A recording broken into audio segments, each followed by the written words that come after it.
We're going to go to Genesis, right? Go to Genesis, chapter 2, verse 7, right? It says, God breathed into his nostrils the breath of life, and man became a living soul. Okay? So, living soul, right? Living soul equals consciousness. Okay? Okay, let me just basically get to the point of this, right? The point of this, right? The point of this is to show you that artificial intelligence is, how do I break this down? The life, when God gave us life and breathed into our nostrils and we became a living soul, right? That means we became conscious, right? So artificial intelligence is our version of that. You see.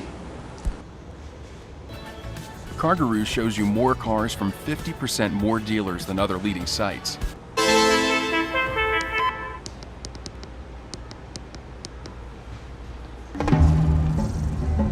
Just as God in the Bible designs and creates animals and plants and humans according to his wishes, now we are learning how to design and create life. From now on, your name is Kara. My name is Kara. Initialization and memorization checked.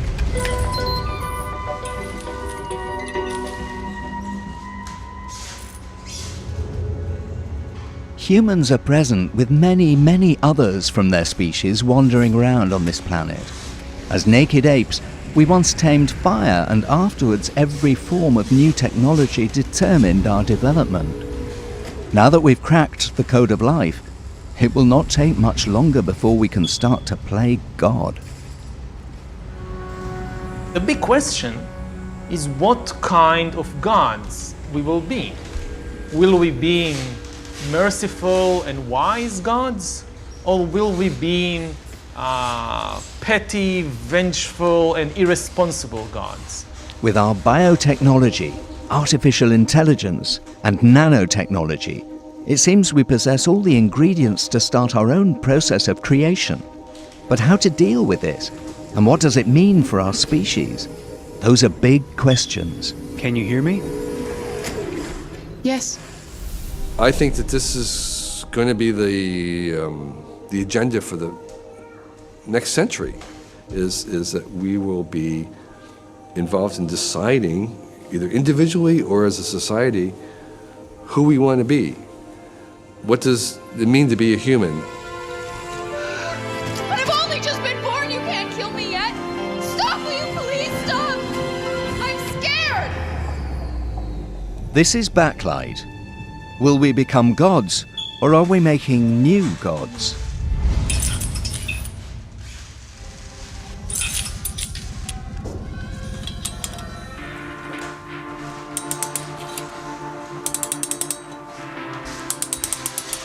Due to the emergence of artificial intelligence, humanity is on the eve of great change.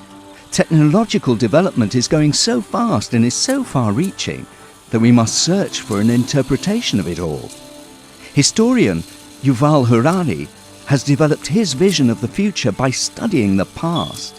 His Israeli roots are of crucial importance to the formation of his view of the future.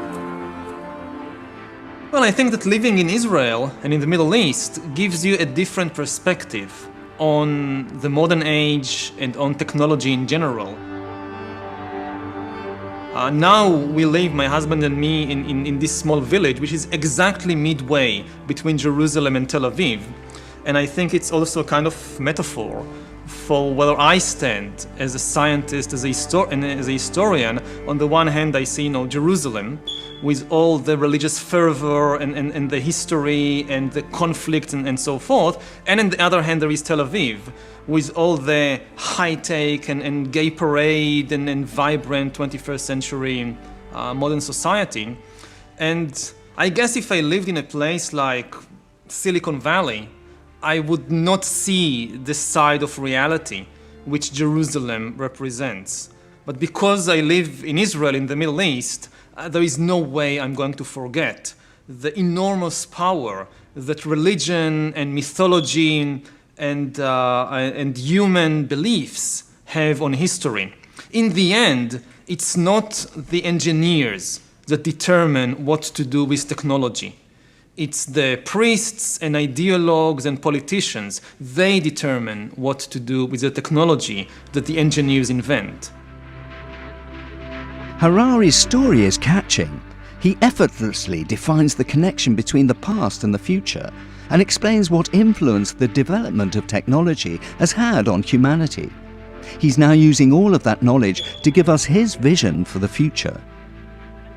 Looking at the last few decades, humankind had immense achievements, in particular bringing under our control famine, plague, and war.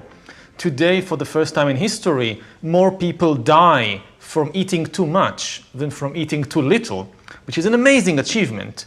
More people die from old age than from infectious diseases. And more people commit suicide than are killed by human violence because of the decline in the number of violent deaths. So these are amazing achievements. At the same time, we are also destroying the ecological system. We are also driving more and more animals and plants into extinction. And the new powers that we are gaining now, especially the powers of biotechnology and artificial intelligence, are really going to transform us into gods. And I don't mean this as a kind of literary metaphor.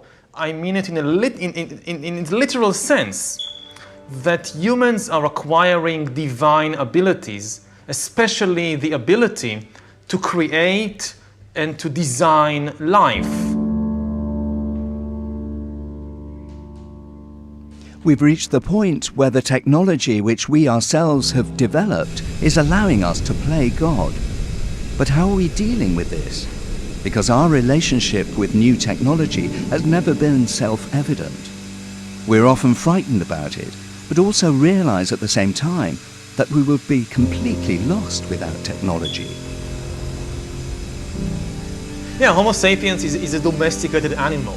When we say a domesticated animal, we usually think about cows, about horses, about dogs, but we are as domesticated, if not more, than the cows and the dogs and the pigs and so forth. We still have, of course, the same bodies, the same brain that we had as wild people in the Stone Age. But today, almost all of us are utterly dependent on the huge domesticated network of agriculture and industry and the state and the police. And we can't, you take a human being today and you drop him or her in some jungle or in the African savannah, they will be dead in a few days. They can't survive by themselves.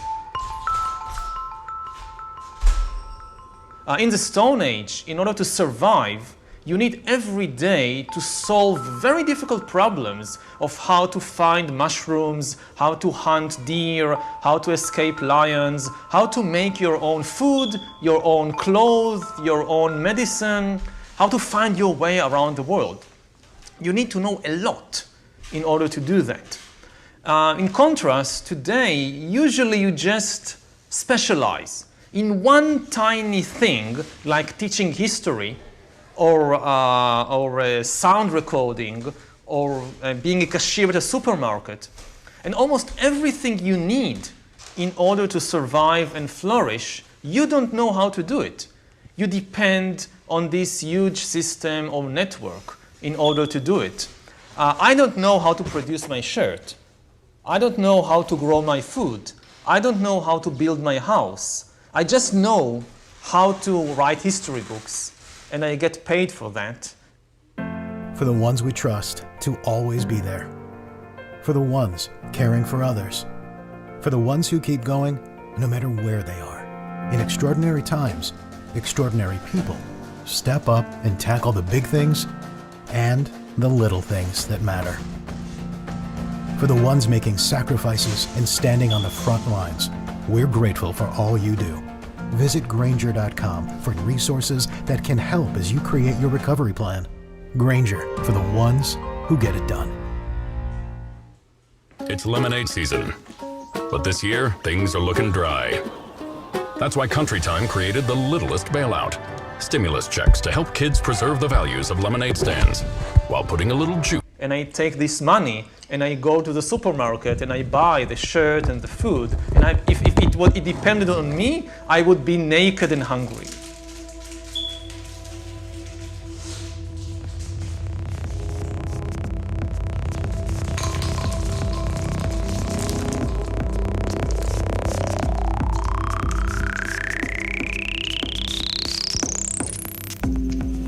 But somehow it looks as if we have become an entire organism as mankind. Yeah, if in the beginning we were basically like just another species of chimpanzee, that yeah, you live in small bands, but you rely mainly on yourself and your immediate friends and family.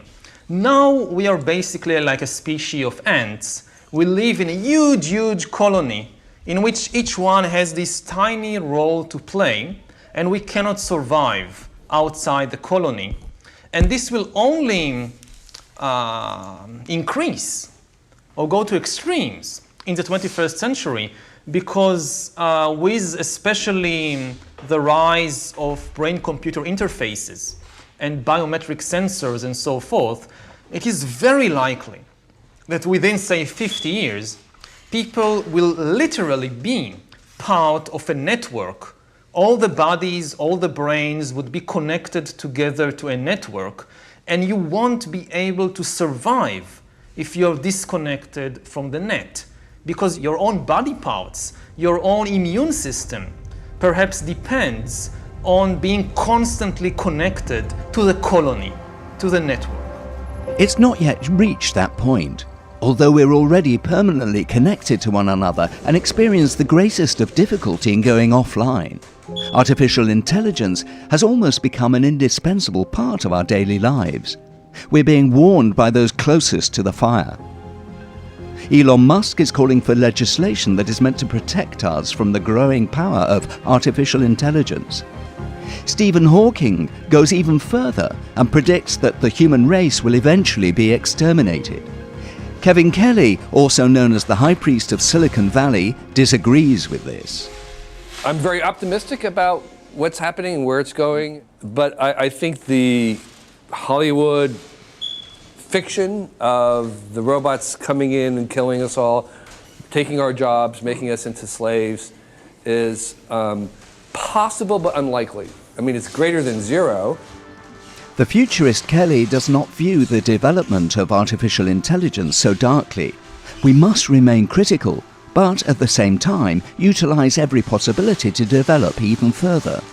A warm welcome for Mr. Kevin Kelly.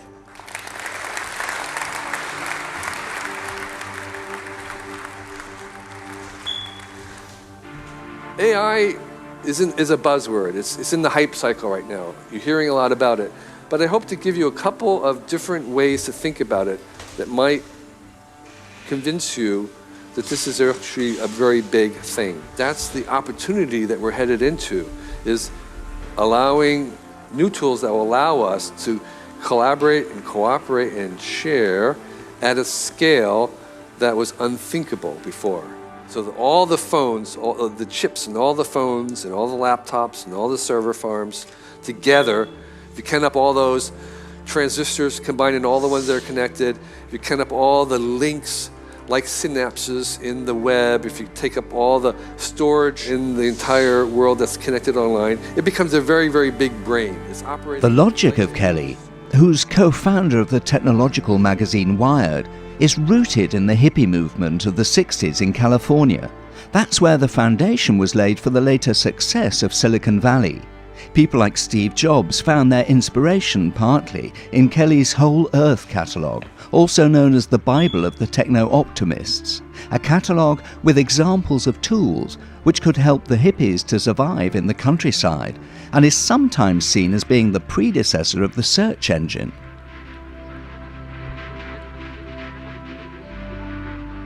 Stemming from that idealistic thought process, Kelly interprets every new technological development. Not afraid to think differently, he's convinced that technology is following the path of natural evolution. Every device is more than merely a device. This very minute, my phone is connected to some hub somewhere, which is connected to your phone, which is connected to a server and connected to your laptop. And if we round up all the circuits that are connected together and treat this whole big thing of all the machines, all the phones and servers and computers connected together as if it was one big computer. And it's connected to 3 billion human minds. And that convergence is also now being married to Gaia, the system of the planet, the living system of the planet, through sensors and things that we embed into the environment. Those 3 layers, to me, form a single superplanetary organism that I call the Holos. It's the whole thing. The machine of all the computers hooked up together. Kelly's Holos theory appears to be the consummation of his ideal. Everything and everyone is connected and, at the same time, feeds the machine with billions of gigabytes of data that is permanently flowing from our brain. So the real opportunity that these technologies bring us is to allow us, for the first time in the history of this planet and our species, to connect in the billions, in real time, in multiple dimensions, to collaborate and cooperate and make new things that an individual could not, a clan could not, a city could not, a country could not. Only the planet of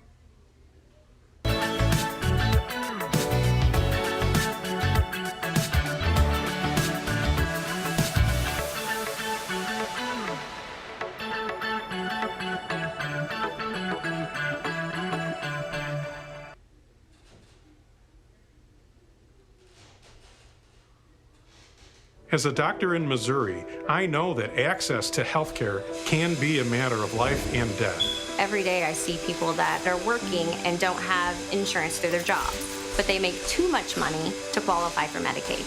Expanding Medicaid can help a working Missourian get healthcare that can save their life. It could create new jobs. It would also keep rural hospitals open and reduce uncompensated care costs. Medicaid expansion for Missouri, it just makes sense. Species, planet of humans could accomplish, and that's an incredible achievement.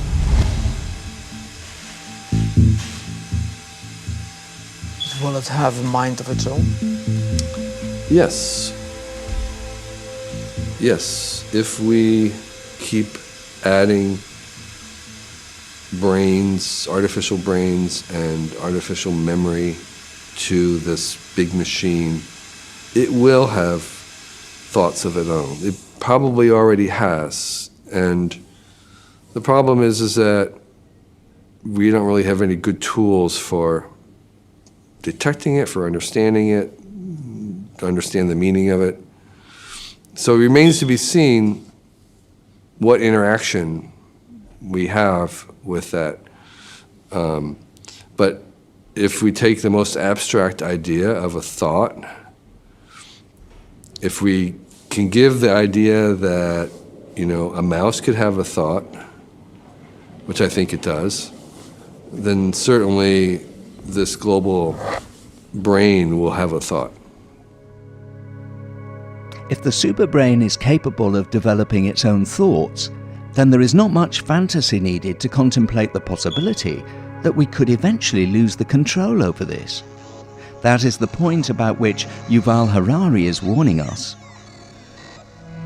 You call, let's say, the future, the century of Dadaism, or the age of Dadaism. Yeah. What do you mean by that?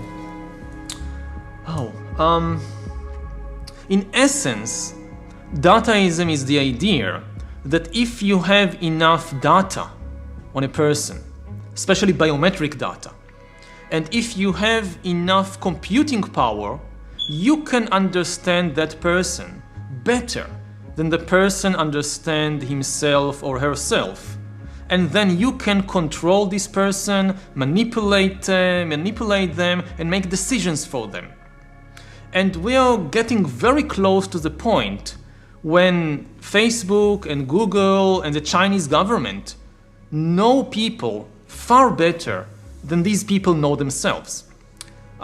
Democracy and the free market and individualism and liberalism, these are all predicated on the basic assumption that nobody knows me better than I know myself. So nobody should take decisions for me. And nobody really understands how I feel and what I think. And this was true throughout history. Nobody really knew who you are and how you feel.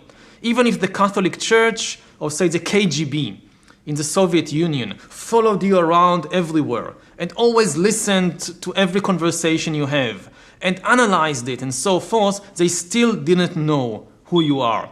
They still didn't really know how you feel and what you think, because they didn't understand biology well enough, and they didn't have enough computing power to make sense of these immense amounts of data.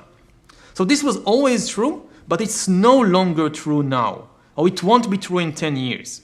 In 10 or 20 years, somebody like Google or like the Chinese government